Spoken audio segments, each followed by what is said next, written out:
Welcome to Uplifting Humans, where we honor, empower, educate, and inspire the listener with real stories and expert advice.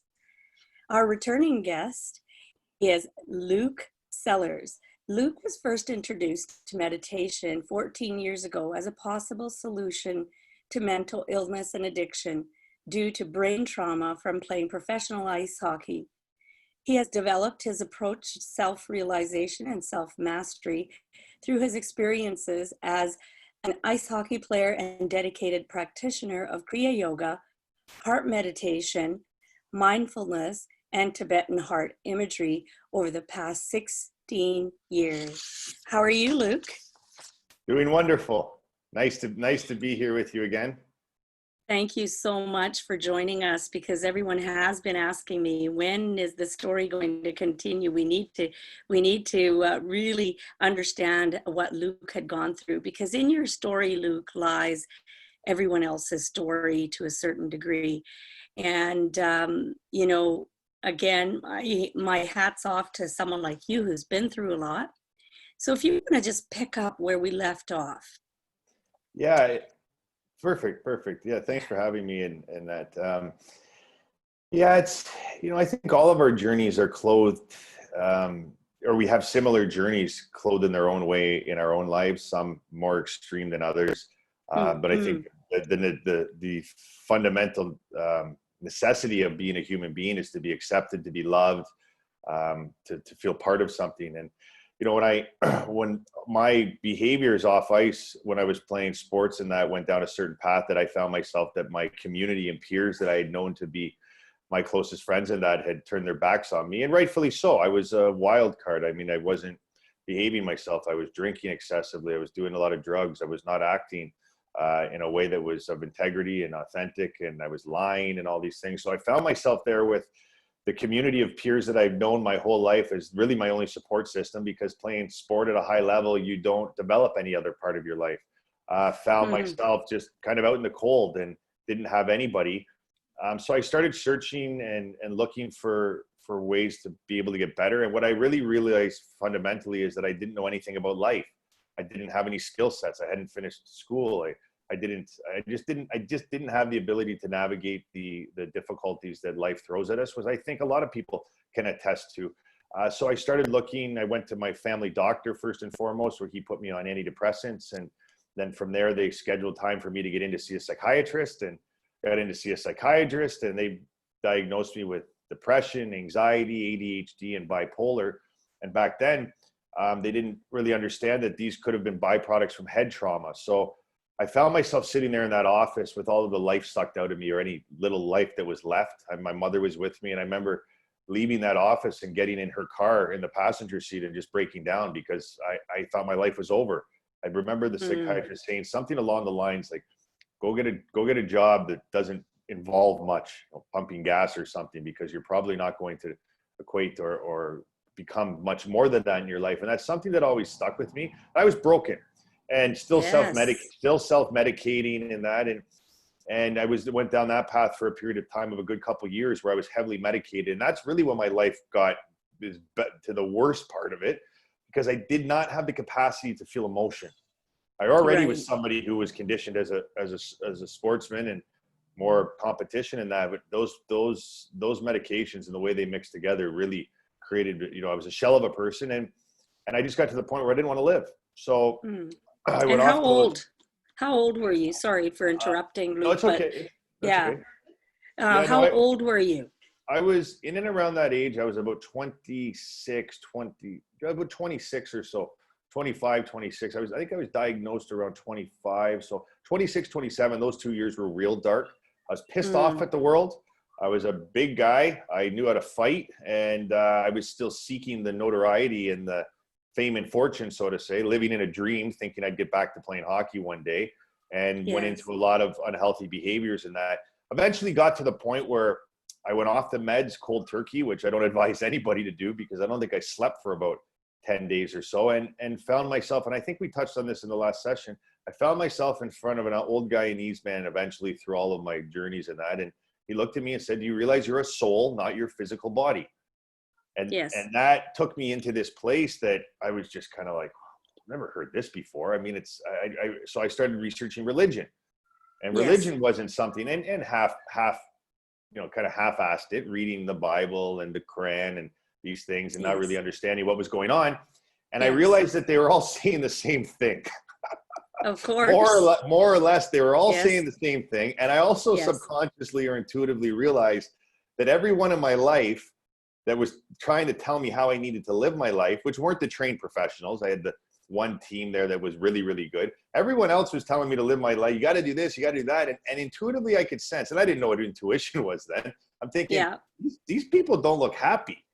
And they're Too telling me, serious. and they're and you just touched on a big part of what I'd like to, I think one of the biggest things that gets us into trouble as human beings, whether you're on a spiritual path, you're on whatever path it is for you, is perfect in the way that it is.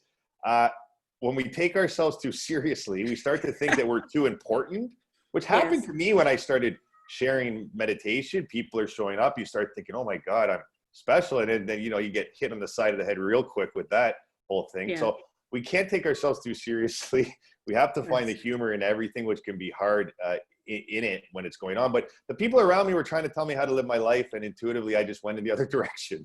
Of course. Of So course. I got into meditation, Mhm. and that's what has really saved my life, because it's been something I've done consistently for a very long time now. And through that practice of beingness, I just Mhm. started to see that things lightened up in my life. It was torture in the beginning. I just started to see Yes. that my relationship to the things out here were not where I would like them to be. I had no money. I was working minimum wage on a construction site, but it really just wasn't that bad. And in Mhm. fact, when I was an athlete and had all that responsibility, I had less enjoyment there. So I got a real big dose of humility when my father gave me a job working, because I had no education at 28 when my career ended. Gave me a job. Yes. He had a construction company, and he gave me a job working at the bottom of the totem pole, sweeping up after all the tradesmen. And I was pissed off at first. I was like, really, dude? Like, you're not gonna give me like a salary or something? It's Yeah. like, Yeah. no, I think it was $14 an hour, which was above minimum wage. Yeah. And those 2 years were some of the most fundamentally important years for me to really grow and get out of.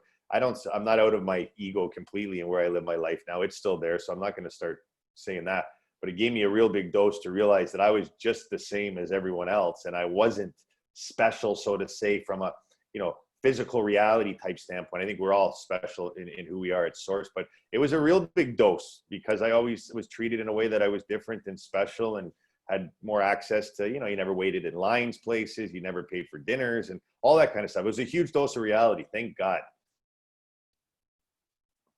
Amazing. Well, leave it up to a parent to actually bring you back to earth, right? A mother for sure. Yeah. Well, oh, my Yeah. dad in that case, my mom helped save my life. Yeah, for sure. Yeah. Yeah. So that's a beautiful thing. And at what point, now I know that you went into meditation, and getting into meditation, folks, just for the listeners out there, is not the easiest thing to go to. Usually if you do something more physical like yoga or something, it's actually easier to step into, because you've still got the mind involved to a certain degree. Mm. And I mean, I can only imagine what you must have gone through to go into meditation. Now, what process did he take you through to go into meditation? Well, the interesting thing, because I was a competitive jock, my first couple of years of meditation was a competition. So I never, it completely went against what it was. And I went to school to be a nutritionist, a remote schooling to heal from a lot of the meds and that I was on. And a book was given to me at the age of 24. So previous to when all this happened, on Zen meditation. Oh, okay. Which for meditators understand and realize, and I'm not very well versed in Zen meditation, I know it to a degree, is probably the hardest way for a Westerner to start, because you're just there and just completely watching everything as it comes up and letting it go, at least in the form that I had read about, where you have pains in the body and you just sat with the pain. You just sat, and then eventually it would pass.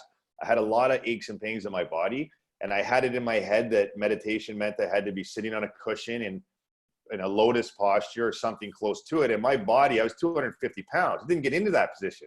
So here, Right. I look back at myself and I'm, man, do I ever laugh? It's like there for 2 years, every day for like 90 minutes, I'd sit there.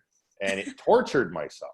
Yes. The thing about it is the repetitive habitual behavior, which a lot of athletes, I think, can really perform, just doing something over and over and over again without getting bored of it, I guess. I just did it. So the habit was there. So I think one of the biggest, suggestions and things that with people that want to learn how to meditate is, first, be kind to yourself, come at it like a child.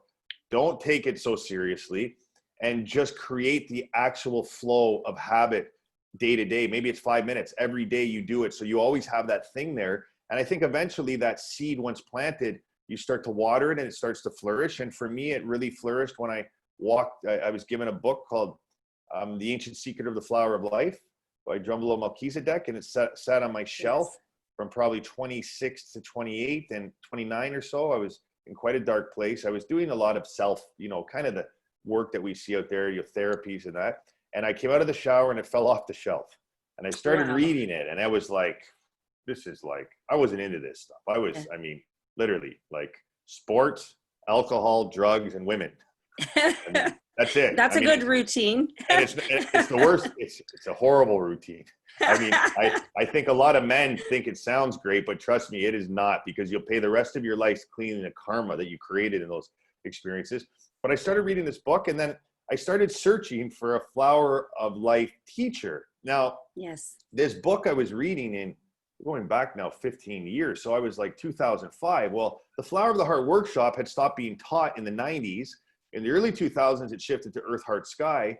And there I am looking for teachers. This is how much I didn't know, looking for teachers from the Flower of the Heart workshop.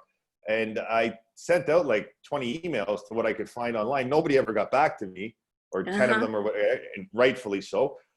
Anyways, eventually in 2011, I think, 10, something around there, I walked into the exact workshop, Awakening Illuminated Heart, that my now wife found, Daniel Mattel, who's been a beautiful teacher of mine for a very long time. And I walked into that workshop, and I'll never forget the first line that was said. And I think a lot of people can attest to this in their life, where it's like that thing happens. It's like when I was told, you realize you're a soul, not your physical body. This one was, you're all here to learn about the human light body. And that's wonderful and everything. But the source of all of this is the heart. And when I heard that, it was like, boom, because in our community then it was body, mind, spirit. Even to today, there's a lot of talk of body, mind, and spirit, leaving out the most important, or not the most important, but right, the heart. And that's right. And from there, I was just taken by it. I just started practicing the tiny space of the heart meditations. And from there, over the last almost decade, things have just, opened up. It hasn't always been easy. It's been a very difficult journey, a lot of hard work, a lot of cleaning of karma and that, a lot of health issues in the last 10 years. I had a heart attack. I had a stroke, actually, and a few mini strokes. I've had, a lot of things going on. Most recently, a diagnosis, which we feel going back to childhood, of Asperger's, which is probably the underlying thing of a lot of different things that have come up in my life. So it's a journey. It's a beautiful journey. If we can just stay the course and not let our mind take us in different directions, I think we get there eventually. And we are going to get there eventually, each one of us. It's just a matter of, would you like to go in a direct line, or would you like to walk around in circles before you exit through that door there? And now for me, in the last few years, it's been so beautiful, because I feel I'm past that point where, life is, it's beautiful. It doesn't mean it's not hard at times, and, earning a living and all these things of the physical reality. But I more times than not are kind of now in my life, specifically in the last 6 months, 12 months, just as the observer. And it's really amazing to be in this way, because you're actually able to be present with people and be able to feel them, and be able to, which the feminine energy and women on this planet know so intimately is the ability to actually feel true compassion, which is putting yourself in the other person's shoes and seeing through their eyes. I was never able to do that in my life, because I was so analytical. And it's one of the greatest gifts I've had now. And also the beautiful gift of all of the womanizing that took place in my life, to now be able to look at women as human beings and as friends, and not as objects. And I'm really at a state of peace in my life. If nothing else happens for me in this lifetime, I'm really, really, really good.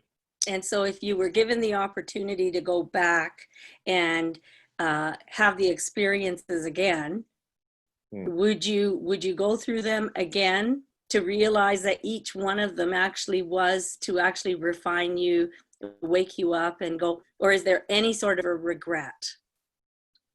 No regret. I wouldn't change a thing. However, if I had have had awareness back then, I probably would have navigated them differently and my life would have unfolded in a different way, but that's not where I was at. So I really think that this is something where when we are living in the memory of the past or the imagination of the future is where the regret comes in, or where the never really being present. And, that imagination of the future breeds anxiety, and the memory of the past breeds depression.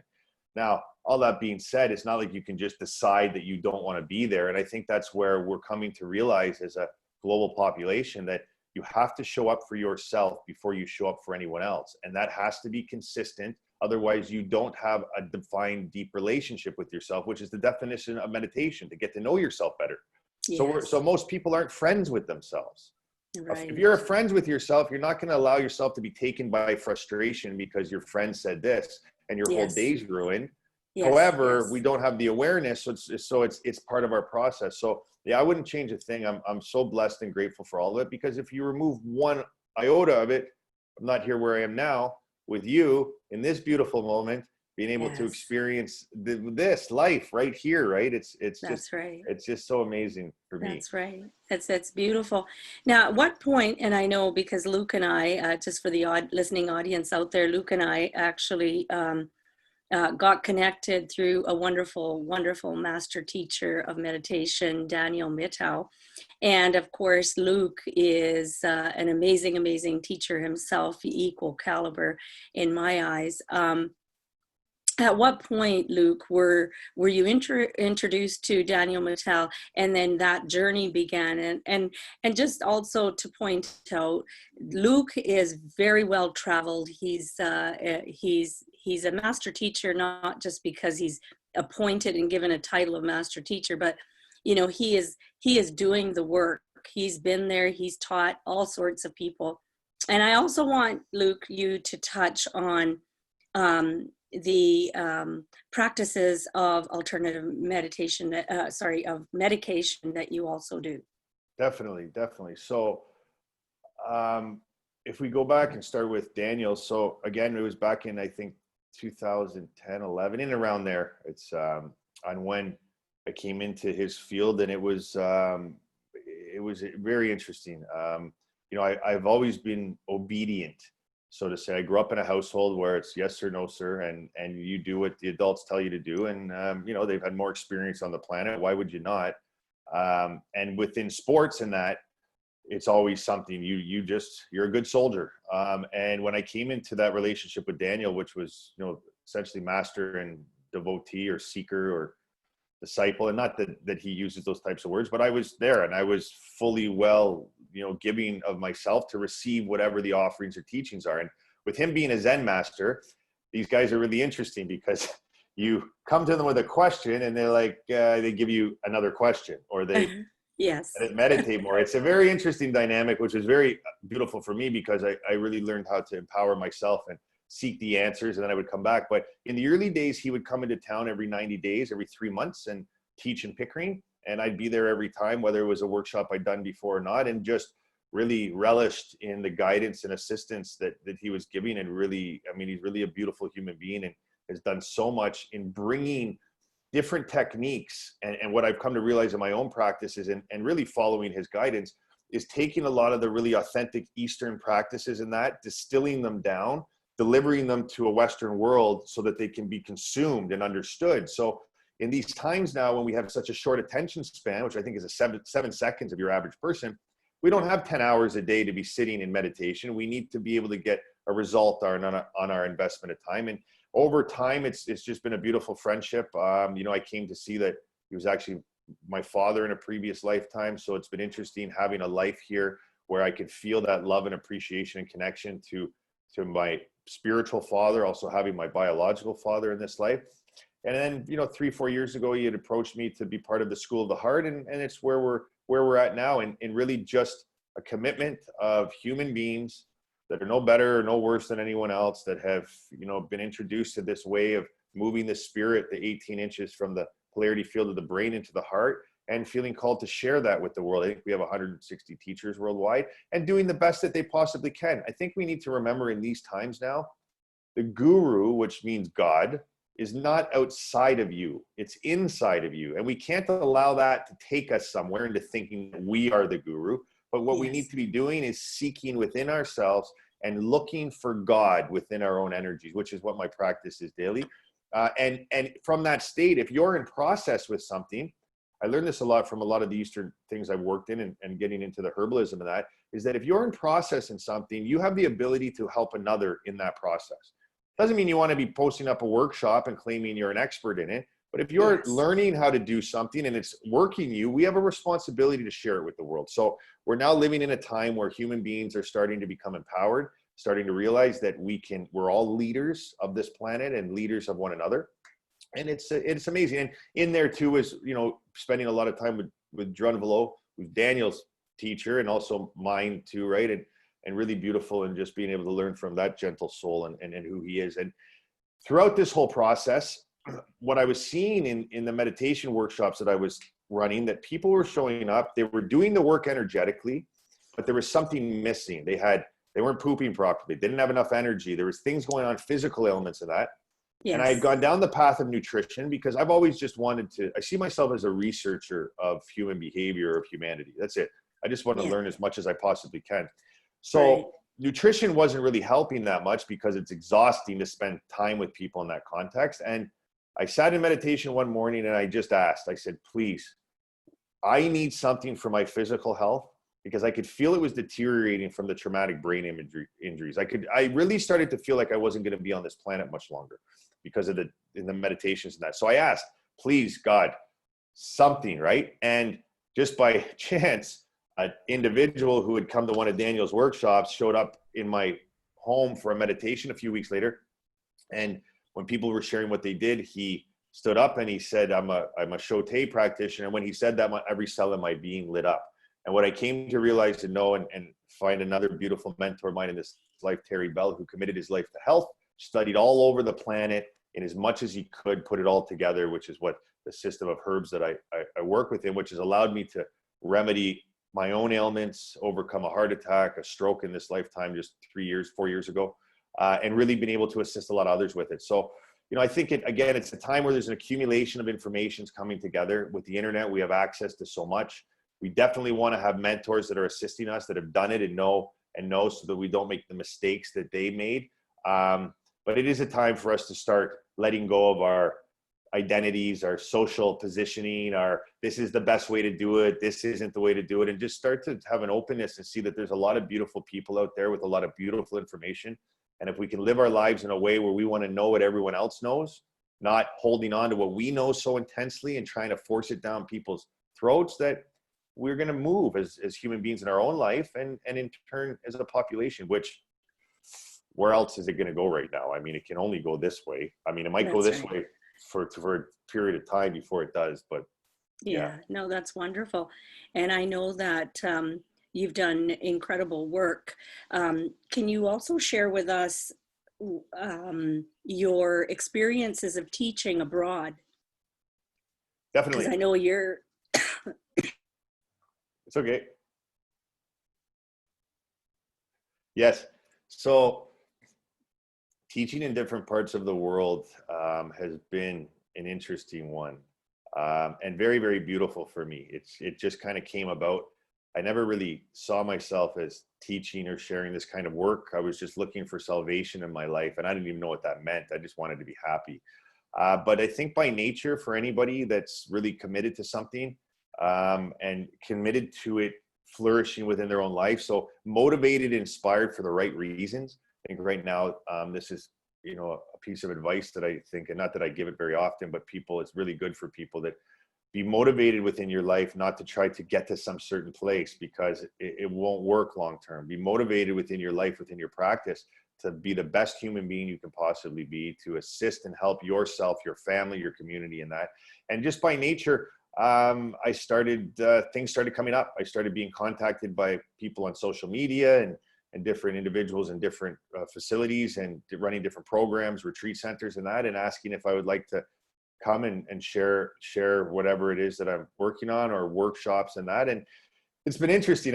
Recently I was in Nashville, which isn't abroad, but I guess to a degree if we're in Canada, in Nashville, and we're running, I do work with corporate teams too, and we're doing one with there's some Spanish speaking people there, so there was a translator, and it was really Daniel, my teacher, would know this well because he does it all over the world, and my hat goes off to him even more so because of his patience with translation. But I'll never forget this. There's this, and these were gardeners, like the guys that are out there like really working hard, and there's the two Spanish guys sitting there beside each other, and somebody said, I'm talking about meditation, and he's looking to his friend because he doesn't understand, and the friend says like monk, like this, and he still doesn't get it, and you see these two Spanish guys just going like this to each other so they could understand I was talking about meditation. But no, it's interesting. I like traveling. I mean, I'm happy now being at home in Toronto because for my last 5 years of my hockey career, I was really, I left home at 17 and didn't get back till about 28. So traveling is not what I'd like to be doing, and looks like now I'm not going to be doing much of it anyways. But it's been fun teaching all over the world, sharing the intelligence of the heart, and more than anything, seeing that no matter where a person's at in their life, they have the capacity to feel the difference of what it is to be in their brain and be in their heart. And I believe that feeling, that experience is the entry point for us to heal as a humanity. So it's nice. Yes. Now I'm going to take you back just a little step. I know that you had mentioned the male-female energies and how all of a sudden, there's been this shift, and of course, as a female, it's easier. Can you just elaborate on that so that the listening audience understands male, female? What are we talking about here? Yeah, well, I think first, the male physical body and the female physical body is one thing, and you have the masculine and feminine energy that resides within all of us. And when you come onto the planet in a male body, to my understanding and experience, you're typically 80% masculine, 20% female. And what that means is that we're more analytical, logical, the way the masculine energy functions, putting things together, accountants, carpenters, those types of professions. And the feminine energy is much more nurturing. If we look back before 2012, right, on this planet, we were in masculine energy. We have this 26,000 year cycle. It's called the precession of the equinox. And all this is, it's very simple. Science has proven this. It's the Earth's relationship to where it is in the cosmos. That's it. And we were in a 13,000, less than 26,000 years. It's like 2,500 something. Nonetheless, we were in masculine energy for a very long period of time. Now, this has nothing to do with men or women. This has to do with the energy we were in before 2012. And before that, the 13,000 years, all you got to do is look back. Analytical, logical, competitive, economic growth. Doesn't mean that there wasn't any love there. And and it's balanced because we live in polarity. There's a counterbalance to everything. That being said, that's where Mother Earth was residing, which means the way in which this planet flourishes and her children, which were in her womb, are going to be functioning within that way, with that kind of universal law, so to say. As we came upon 2012 and through 2012, December 21st, to my experience, again, I speak from my own experience, and again, with information given, but I meditate on it, our planet shifted from the northern galactic hemisphere of the Milky Way galaxy into the southern galactic hemisphere. It's like if you're sitting up north in the winter in Canada and you decide to fly south for a vacation, you feel lighter, you feel more vibrant. It's like that. We went from a denser energy, cold and masculine, to a feminine energy that's much lighter. And 2012, we shifted into this corridor and it closed, I'm not too really sure when, but we are now in full feminine energy. And as we go deeper into feminine energy, things, unlike in masculine energy, which function in a very linear way, and karmic debt and profit reside, right? Meaning that what you do now, there's an effect to it, right? And that lag in karma could be quite long when we're in masculine energy. In feminine energy is paradoxal in nature. It's just the way that it is. And creation becomes more instantaneous when things are paradoxal, when things can be right one moment and wrong the next. So we're starting to experience this to a degree now, where people that aren't even into this type of stuff are experiencing that. They think about something and it happens quicker, or this happens, right? Now, this is very, very interesting because the totality and of this planet, the way it's functioned, we look at business, has all been created in a masculine linear way, business. And in feminine energies, because the energy is speeding up, if you're holding on to those competitive type forceful energies, you're going to be creating those energies in your life much quicker. There's not such a lag. And this is where the masculine men specifically aren't getting it. I'm seeing friends of mine with really successful businesses their whole life just deteriorating. And they keep pushing in the same direction, doing things the way they did before, thinking it's going to work. And it's actually causing them to deteriorate quicker. So yes, in these feminine energies, creation is speeding up, which means that you need to be hyper focused on cleaning the traumas that you're carrying around within your physical, mental, and emotional bodies, because those things are being created much quicker in your life. So all we really need to do right now is tend to what's necessary. Doesn't mean that you give up on working and doing things in a linear fashion, but it's the time for nurture, authentic nurture. We're seeing a lot of communities start to pop up that really aren't authentic from my perspective. And this isn't a judgment, but spiritual communities with leaders to them, and you have to do things. This is about an uprising of humanity, seeing that we all hold a part of the leadership on this planet, and that we all have to just close our eyes and do the work when nobody's watching. Because if we don't do that as a population, if we're only interested in doing the work, like the coming together for, I don't know, million person marches or million person meditations, they're nice, they're noble, but what are you doing when nobody's watching? Get up in the morning and close your eyes, go to nature, spend time with yourself, and be the vibration, be the example you're looking to see, be the change on this planet. Right. So is it fair to say then, Luke, that we are right now, as we speak, not in the old, but we're in the new. We're in the new dimension, or the new, we're creating the new earth as we speak. This is the new. What I completely agree. You know, there's talks about, you know, we're in the fourth dimension, all this kind of stuff. I personally just try to keep things to the experience of the simplicity of what it is to be human. And yes, we are in a new energy. We are in a new existence. I mean, look outside right now. If people genuinely think, which God bless them if they do, that the COVID virus is going to end and things are going to go back to normal, this isn't about the beginning and end of COVID. This is the beginning of the collapse of the systems that we know to be our life. It's not that the people are falling apart or life itself is collapsing. Life is perfect. It's beautiful. You still have air, you still have health, you still have everything. Anybody who's sitting there listening to this right now, more than likely probably doesn't need anything in this moment or this moment or this moment. If they start thinking to the future or the past, they might need something. Right. We're completely centered in this moment. And this is, it's going to get ugly over the next couple of years, I really believe. And I'm not a pessimist by any means, but the economic structure, the consumership that is we've been so consumed in, it's all going by the wayside. And who knows what's going to happen? There's been a lot of business practices on this planet. The fact of the matter is, you don't got to get into conspiracy stuff. You just got to look at it from the perspective that the economy shuts down for a month and most of the population can't put food on their table. Right. And we're an evolved society. We think that we're doing something special here. We're a bunch of barbarians that are just concerned with consuming as much money as we can, and we're all willfully ignorant to it. So if you're somebody, I order stuff from Amazon when I could go to the corner store and take time out of my day. So I'm not pointing the finger at anybody, but eventually we're going to have to get back to the grassroots of what it is to being human, because we're living in spite of our humanity right now. Yes, totally. And well said. You know, it's amazing how when the world shuts down for 1 month and you cannot survive, you just don't know what to do. Yes. And so habitual, because, you know, we have that very consumerism is a huge part of our life. Now, what's a typical day look like for Luke? Typical day for me, I get up in the morning. Usually I wake up in a natural way. So this practice for me happened naturally. I don't suggest that anybody forces anything. If you need to wake up to an alarm, I understand, because you have work in that. But I go to bed, if we start at the end of the day, I go to bed usually or between 8 and 9 o'clock. And then I'm usually up between about 3 and 4 in the morning.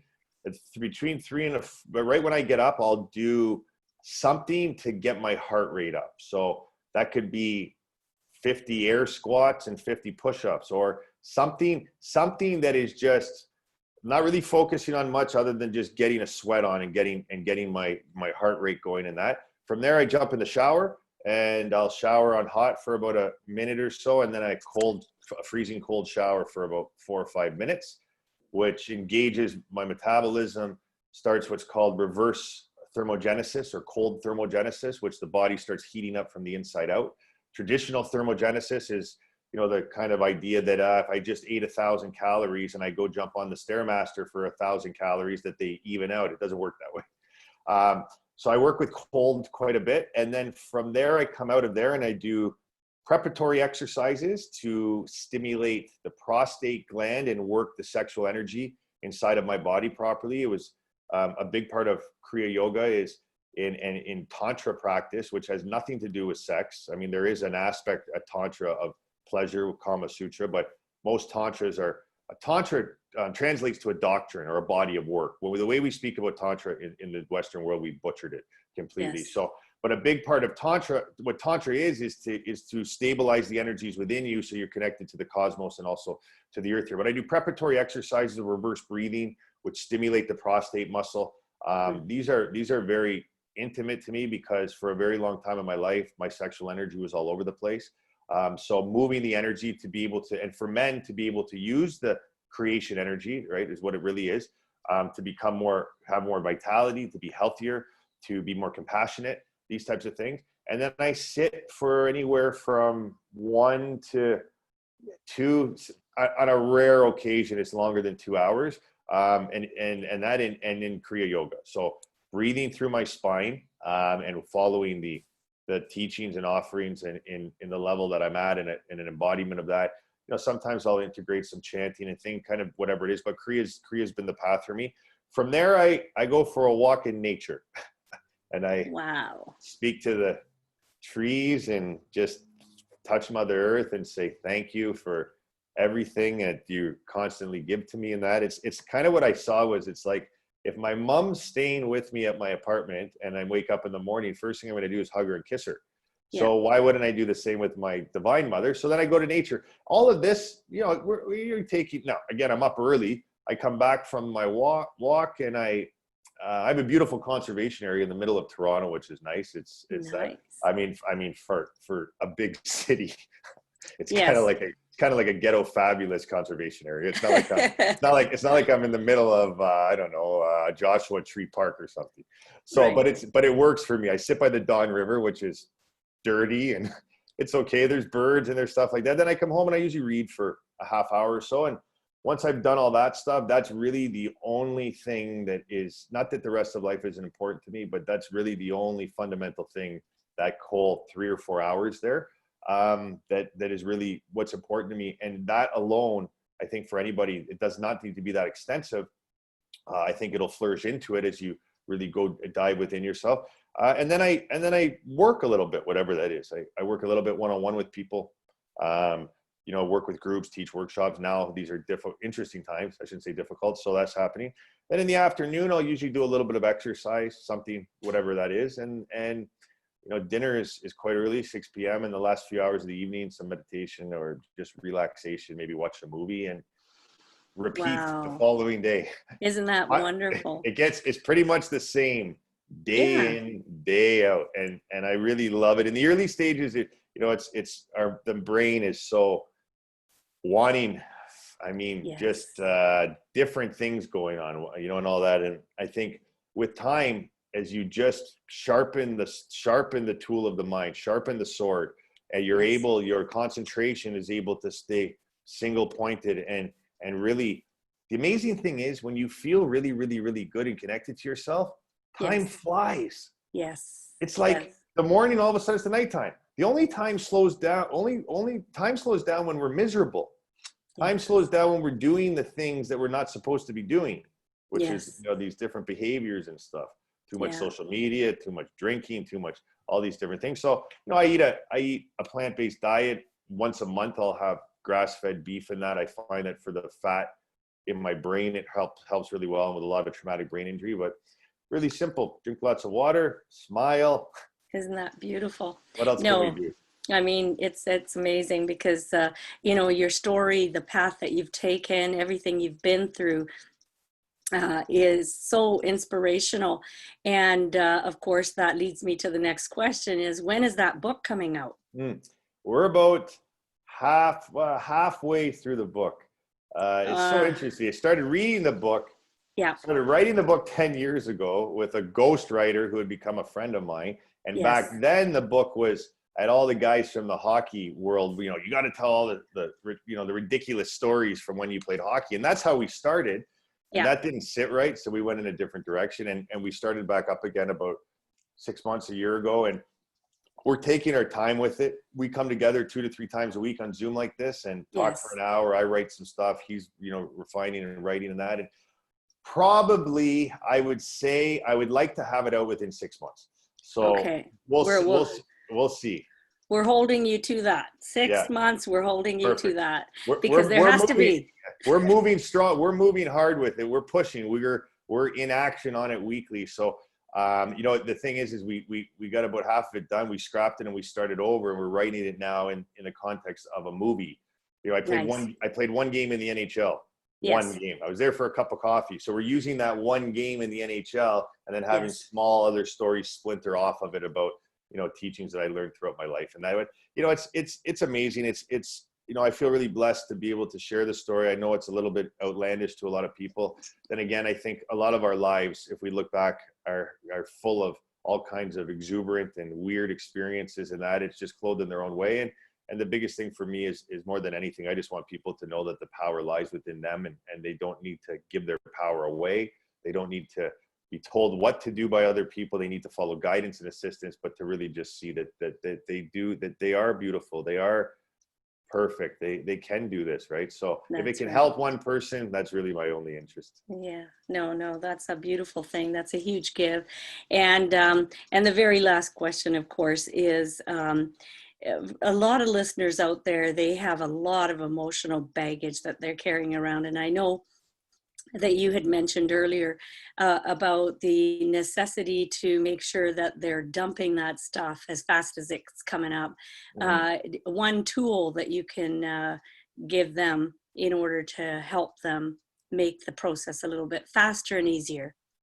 It's interesting when we look at trauma, because when we look at trauma from the brain, which is traditional therapies, which I went through a lot of them, psychiatric work, therapy, psychotherapy, really beautiful stuff.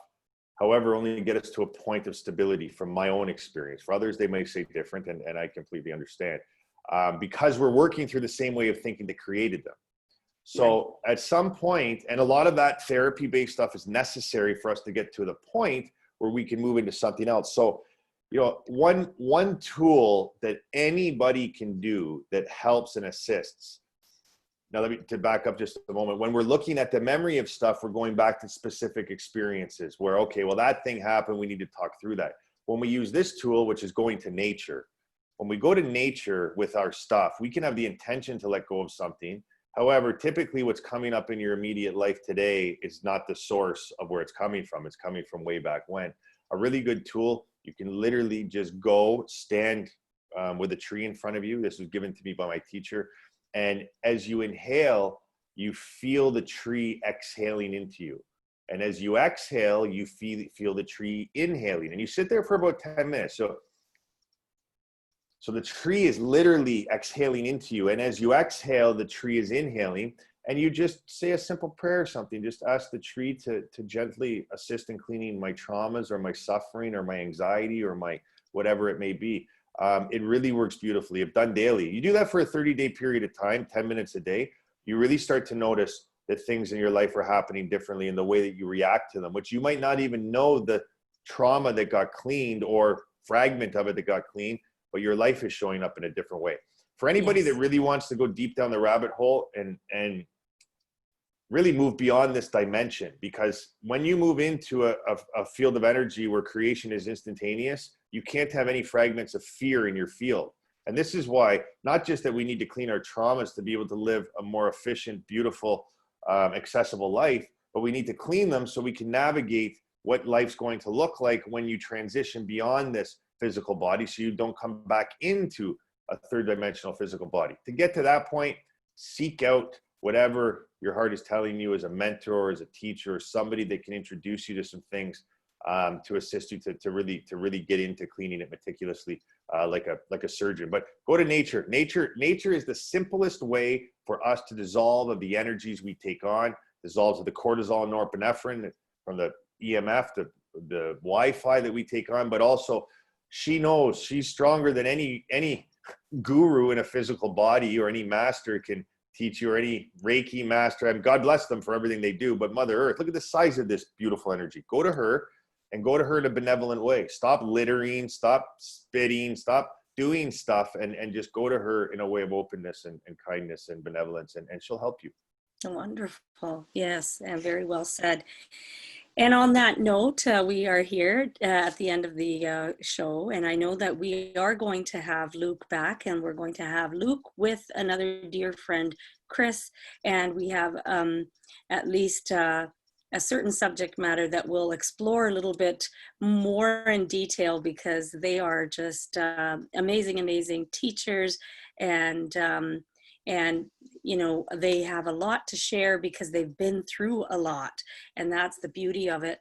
Now, Luke, if someone wants to get a hold of you, how do they get a hold of you? And yes, we will sit at the edges of our seats waiting for that book to come out. I'm going to hold you to it. 6 months. I know, good. Yeah. Because you have that kind of energy. I don't want 6 months from now my door getting knocked on and you whipping my butt. So we're on it. I'll keep you updated. My website, lukesellars.com, LUKESELLARS. You can drop a note there where it says get in touch, and I always get back to you. Facebook, I'm active on Facebook. On YouTube, you can also look me up. There's a series of meditations there. But best way to directly contact me would be through my website, and I'm always available. I always get back to people in a timely manner within 72 hours at the latest, usually within that day. And yeah, it's I love to hear from people. I love to hear people's journeys and stories. So even if you just want to share an aspect of something, because it's really amazing. It's the time for that now. So Sal, I really love you. I thank you so much I knew when I met you in Sedona years ago and heard you share in such an eloquent way that we would have a beautiful friendship. And it's just been an honor for me to be on here with you and to come together with Chris, who's a magnificent human being. He's got a much better hairdo than I do. I can't say that. No, he's amazing. You're amazing. And I think that there's a lot to be said for the generation. And I always say that generation because Luke is very close in age with my, I have 2 grown sons. And so he also is a professional athlete. So it's amazing that there's so much that he reflects of my younger son. But on that note, I really truly want to say thank you from the bottom of my heart, Luke. Thank you. And to all the listeners out there, I'm Cylindrin Buller, your host of Uplifting Humans, where we honor, empower, educate, and inspire the listener with real stories and expert advice. I will have Luke's email and I will have Luke's Facebook page as well as his website on YouTube. We'll post that up also on the podcast. So if you want to look that up, you have access to it. Thank you so much. And everyone have a wonderful day. Thank you, Sal.